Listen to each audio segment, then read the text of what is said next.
As I write and record this little intro blurb the day before the State of Play presentation, I have a few things that I'm actually looking forward to potentially hearing about. As a PC player, I'm interested to hear if there was some legitimacy to those rumors earlier in the year about Last of Us 2 and God of War Ragnarok getting PC ports soon. I'm also eager to hear if Sony is ever going to capitalize on the Soulsborne money tower they're just refusing to climb for some reason, because they're sitting on two From Software Souls-likes that don't have PC ports yet for some unfathomable reason. I'm interested to see if Sony is going to officially confirm that Venom spin-off game or show some gameplay from Wolverine since so much of it's leaked already. But I'm mostly looking forward to see if Sony has any plans to make the PS5 more accessible or enticing, perhaps with an official price drop, or dropping PS Plus requirements for multiplayer games. You know, anything that involves improving the PlayStation itself instead of just juicing the number of games it's holding hostage for a few months. I'm really not expecting much from PlayStation given their current playstyle, but I'm also interested to see at least something from their first-party studios, since that's what the industry's always holding up to such massive degrees. And to quote Maximilian, dude, if a Bloodborne anything is announced, I will shit a chicken live on stream. Also, fun development since I started writing this, Sony is now also going into this State of Play presentation coming right off the tail of this gem floating around the internet in the 12-ish hours prior. Apparently, Sony is still buying into the delusion that they're going to get PC players to switch to the PS5 after being enticed by their mind-blowing first-party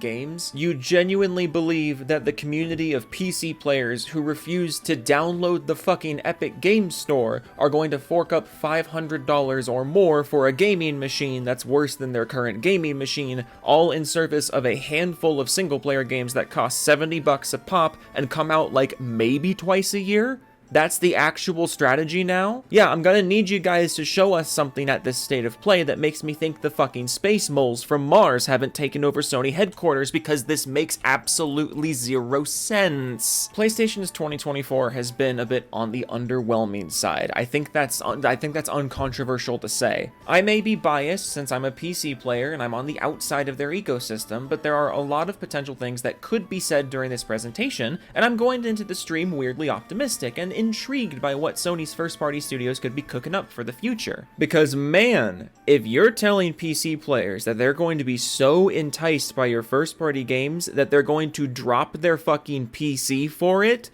then you better have some awesome stuff to show off the day after you say that, to solidify the source of your confidence. So let's see how this happens. A little longer than a few minutes later. So, none of any of that just happened. I'm frankly at kind of a loss right now, because with how much hype goes into these presentations and how much weight the Sony fanboys put behind everything with the PlayStation brand on it, I just expect so much more from them, which I guess is my mistake because it happens every time. And even though I'm on the outside of the PlayStation community looking in, I can't help but think most of you are disappointed with this lineup of games, because if that presentation was supposed to knock our socks off and get people super excited for the rest of the year on PlayStation, and to really stoke you up on the future of PlayStation Studios, I really don't know what your big takeaway from that was supposed to be. Like, I just don't get it. I really don't know what the point of that presentation was. Okay, so first, they showed off Concord, which was the most wannabe Guardians of the Galaxy Overwatch type thing ever. Like, this game is like 5 years too late. Sony already missed their window to have a really good, like, PvP game, a good first-party PvP game. If you were trying to have a game that could fill the role of Call of Duty or be your own Halo, you missed the window for that. People don't want another PvP game in the current year. And this game is launching, like, what, a month or two before Black Ops 6? Yeah, all of the PvP shooters on PlayStation are gonna be on Black Ops 6. I hate to break it to you. But if you really wanted to win people over with Concord, the first impression that we got probably should have been gameplay and not a lengthy cinematic trailer with some of the worst fucking dialogue I've ever heard in a game trailer. I also liked how after the story trailer, the dude was like, and here's your first look at Concord gameplay. And then they proceeded to show literally no raw gameplay and instead show what was basically just a glorified animation reel for the guns and the abilities. Like, I really don't know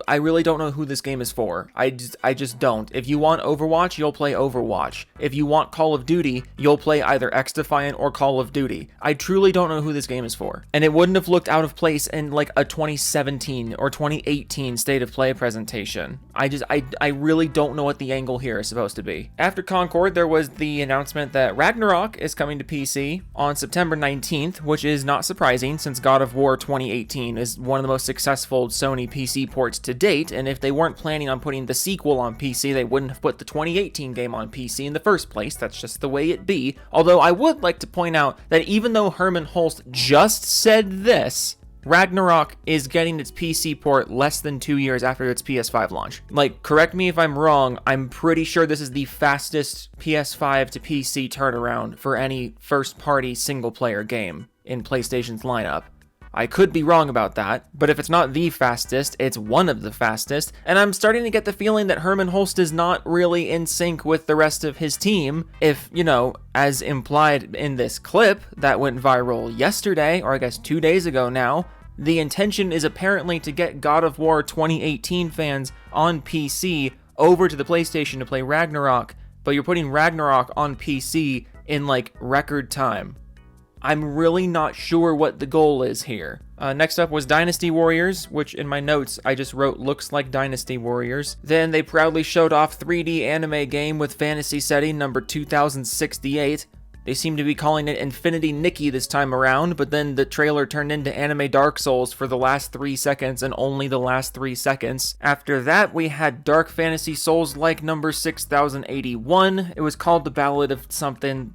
I didn't internalize the name. Then there was a PSVR game made by Skydance, which is that one movie studio that made Terminator Genesis. Boy, oh boy, am I excited. Then there was an Alien VR game, which as a longtime player of Alien video games, I expect absolutely nothing from this. Then there was Marvel Overwatch, which holy shit Christ, there was a gameplay trailer that was actually primarily raw gameplay with the UI and everything. Oh my goodness, that's so crazy. Why was this hard? And in contrast to Concord, Marvel Overwatch at least looks like it's trying to be somewhat unique, but at the same time, their version of trying to be somewhat unique seems to basically just carbon copy Overwatch 1, but with Marvel characters. Which, you know, for what it's worth, that might be what you're going for, that might be enough. I don't know, whatever makes a buck these days. Fucking Christ, moving on. Oh my god, look, another Japanese melee-focused game with an emphasis on one-on-one combat. That's so unique. I'm so excited. Moving on. Then there was the Until Dawn remake, which was a little weird of Sony to advertise a YouTube Let's Play during a State of Play presentation, but oh well. Although it seems to be day and date on PC? Question mark? Like, the trailer said fall 2024 for both PS5 and PC, which was really unclear, and it's, again, a very strange thing to announce at your State of Play less than 24 hours after this clip goes viral, but I'll talk more about the PC port mixed messaging in a minute, because that was one of the weirdest things about this whole thing. Next up on the docket was Path of Exile 2, and what fucking universe is the target PS5 audience even going to look at a game like Path of Exile? New trailer for Silent Hill 2, they should have shown this off before the combat trailer, because I literally don't care about the remake anymore after seeing how they turned it into an RE2 make clone, as if that doesn't completely contradict the original game's design and intention. But I have also already made 2 whole videos about how I feel about the Silent Hill 2 remake. Like, I admit, the game certainly looks better this time around. This trailer was way better than the one that they showed off a few months ago, but that trailer you showed off a few months ago already made me doubt your understanding of the original with the combat. And I also wasn't happy about this new trailer once again giving way too much attention to this game's combat as opposed to the story, or the map, or the atmosphere, or the town itself. But again, I have 2 entire videos talking about the Silent Hill 2 remake already. I won't waste your time on that. Monster Hunter Wilds. Yup, looks like Monster Hunter. Astrobot. This game honestly looks awesome. Like, truly, Astrobot looks really fun, but I have to wonder if Sony feels like they shot themselves in the foot here because their audience only cares about cinematic third-person action games now, so I have my doubts that this game is going to sell anything on the PS5. But after Astrobot, they announced nothing else, and they ended the show. That's all they had to say. Those games are all they had. That was State of Play. That was what was supposed to get you excited for the next year of PlayStation. Sony, you've absolutely outdone yourselves. So there was no Wolverine, despite so much of it already being leaked. There was no Venom, despite it allegedly coming out next year. There was no announcement of any of the FromSoft games in Sony's library going to the PC, but that's to be expected at this point. And I gotta say, Sony, if the strategy going forward is, as Herman Holst says, to entice PC gamers to get a PlayStation to play the sequel of a game that was on the PC, if that truly is the goal, you're sending really mixed messages here. You're porting Ragnarok to PC less than 2 years after launch, but you're also apparently launching Until Dawn on PC day and date? Like, do I have that right? Both versions are launching in the fall, meaning it's either PC day and date or it's PC like within a few months of the PS5 launch? Genuinely, what is the play here? As a PC player, I really don't know what you're trying to tell me. Also, very clever of you to silently add a PSN account requirement to God of War Ragnarok on Steam for literally no reason, because this is a single-player game with no online component. Literally all you're doing by requiring a PSN account for Ragnarok on PC is you're restricting the number of countries that the PC version can actually be sold in, because despite forcing the PSN requirement on so many of your PC games, you're just flat out refusing to add PSN support to close to like 200 countries where Steam is supported. So by putting these PSN requirements in single-player games, no less, you are doing nothing but artificially restricting the number of copies that you can sell of this version of the game, but you literally don't give a single shit because you are Sony and you will do absolutely anything to pad your PSN user counts because nobody's buying your shitty fucking consoles anymore, so now you need the PC players to bail you out in any possible way you can manage. Gosh, oh gosh, I sure do love modern AAA gaming. It's just so innovative and fun for everyone of all ages. This is how gaming will advance. This is how gaming will get better, by forcing the game out of almost 200 countries on the PC because those countries don't matter to you because they can't add a little tick to your PSN user count. You fucking anti-art, anti-consumer clown show of a company. Astrobot looks awesome. I'll just be straight with you. That game looks sweet. But again, I can't help but feel like this isn't actually going to hit the way that Sony's hoping it will. If Sony were looking for an opportunity to make as much money as possible off of a game like this, they could go third party and maximize their revenue by throwing this game up on the Switch, but we all know they're not going to do that. They're just going to keep holding on to exclusivity during a console generation where units sold are lower than they should be, console prices are higher than they should be 4 years in, and Sony is still, for some reason, seeing it fit to spend hundreds of millions of dollars on exclusive games and then scratch their heads as to why the profits just aren't there like they once were, which is leading them to forcing the PSN requirements to PC versions of single-player games. There is no online component to God of War Ragnarok, and it requires a PSN account.